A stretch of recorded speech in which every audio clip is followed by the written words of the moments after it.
I'm going to show you just exactly how you can take a few cans of apple juice concentrate, a little bit of yeast, and turn it into the finished product of hard apple cider. I'll be covering all the equipment you need to do this, the entire process, including how to carbonate your cider in the bottle. And then if you stick around till the end, I'm going to be tasting this beautiful cider and letting you know exactly how it turned out. I'm a huge fan of cider and I've been very pleased with how this specific recipe has been turning out. Because I'm using apple juice concentrate, I'm able to control the specific gravity, I'm able to control the flavors at the end. But if you don't want to use apple juice concentrate, you can make this exact recipe using just apple juice or sweet apple cider as well. I can't wait to crack this open and let you know how it is, but first, let's go ahead and start making our cider. If you're looking for a list of all the equipment or ingredients that you need to use for this recipe, they're going to be down in the description below. To begin fermenting your cider, you're going to need a 1 gallon carboy, an airlock that allows gases to escape. You're going to need a graduated cylinder and a hydrometer to take your specific gravity reading. You'll need a funnel that will help you add all your ingredients, and then I use a turkey baster to take my specific gravity reading. The ingredients we're using are 1 gallon of water, 3 cans of apple juice concentrate, and then half a teaspoon of Safale SO4 ale yeast. Before I add my ingredients, I always sanitize my equipment using San Sanitizer. I highly recommend you either sanitize or very thoroughly clean your equipment. First, we're going to add our 3 cans of apple juice concentrate. Next, we'll add water all the way up to around the 1 gallon mark on the carboy. Make sure to leave enough headspace for a bubbly fermentation. Then we will mix thoroughly via shaking. Once we have thoroughly mixed our cider, we'll take a specific gravity reading. This will tell us how much sugar is in the solution. The sugar in the solution will determine how much alcohol will be in our finished cider. After adding our sampled apple juice back to the carboy, we'll be adding a half a teaspoon of Safale SO4 ale yeast. The ale yeast will be eating the sugars in the apple juice, producing alcohol and CO2 as a byproduct. Then I add my airlock and fill it to the proper level with water. This allows gases to escape but keeps little critters out. And then we're going to let this sit and ferment for the next 2 to 3 weeks.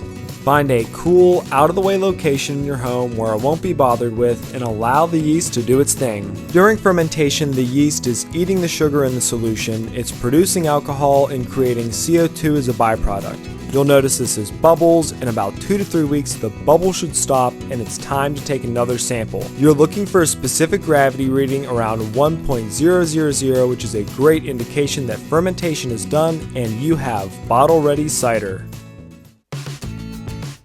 Since I'll be carbonating my cider in the bottle, I'll need to add about 25 grams of sugar for my 1 gallon of cider.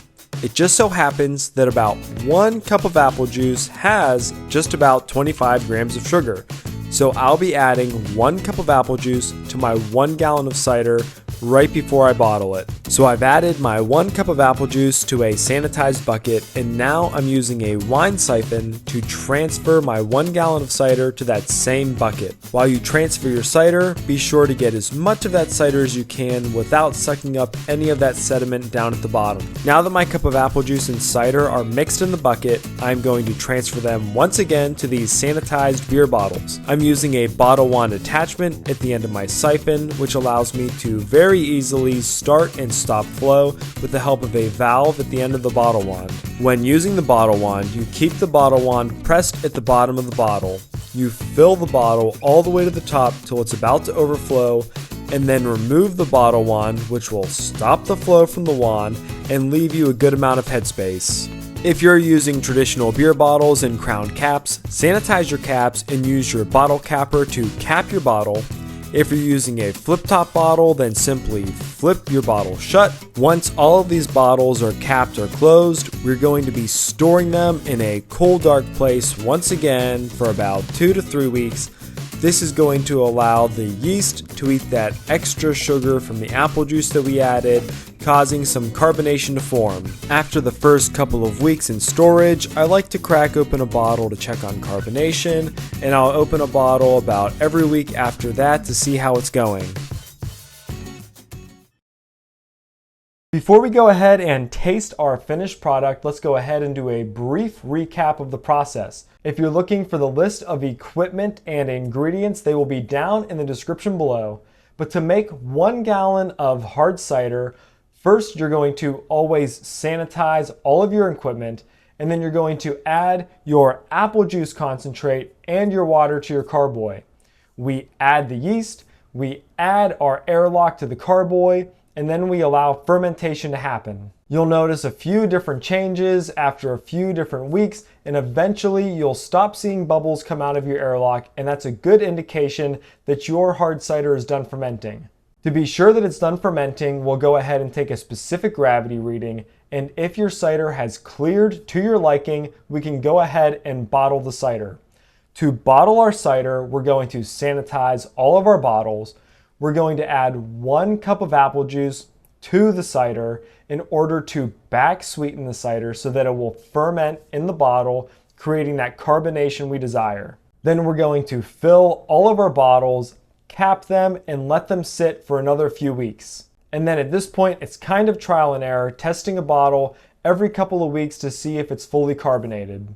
I also like to leave a bottle or two behind where I'll let them age for months and months on end to see how the flavor develops. But the process is fairly simple, fairly easy. If you are new to making cider, I definitely have faith you'll be able to figure it out. And if you've been doing this for a while, then you'll have no problem making this hard cider from apple juice concentrate. So without further ado, let's crack this bottle open and give it a taste. The things I'm checking for are going to be obviously the flavor. I'm going to be checking for the color and how clear the cider is. And I'm going to be checking for one of my favorite things, carbonation. Carbonating your cider in the bottle can be a very finicky thing. And so we're going to see just how carbonated it turned out.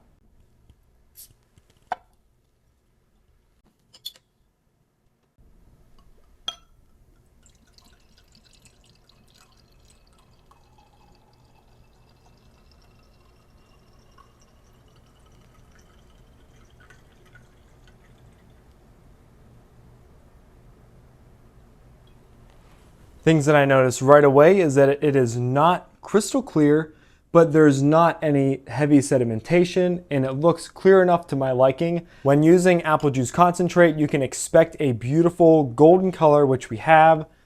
And I do see some bubbles rising to the top, which means that it is carbonated. Now the question is, how much? When using apple juice concentrate, you get the fruitiest, most distinct bouquet.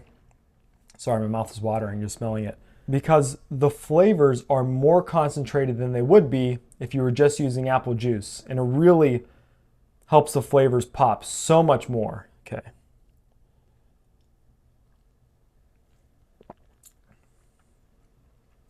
Okay, she's carbonated. She's only lightly carbonated though. The flavors are very bright, very acidic, very bold, and very delicious. This is very easy to drink. It's lightly carbonated. And I would say that this is a refreshing cider. It might be a little bit more acidic because of the concentrated flavors than you would get from your typical Bold Rock or Angry Orchard cider, but you're also getting more flavor at the same time. So ladies and gentlemen, I'd say that we did it. This is the flavor profile that we were going for. It did not clear as well as I hoped that it would, but the color is still beautiful. Nonetheless, I hope that the camera brings it out as well as I can see it. So it's hazy, but still a very pretty color. The carbonation is there. It wasn't as strong as I'd hoped, but the bottle also didn't explode when I opened it, so that's always a positive. The flavors are very bright, crisp, refreshing. This is the perfect drink whenever fall rolls around and it's apple season and you're buying apples by the bushel. This is the perfect thing to slow down, relax, and enjoy the changing of the season too. Like I said, you can follow this exact recipe using apple juice or fresh sweet apple cider, but I chose to use apple juice concentrate and it turned out fantastically well. I hope you all give it a shot and I wish you all the best of luck. I can't wait to see what we're brewing next. I know what it is. But until then, happy brewing.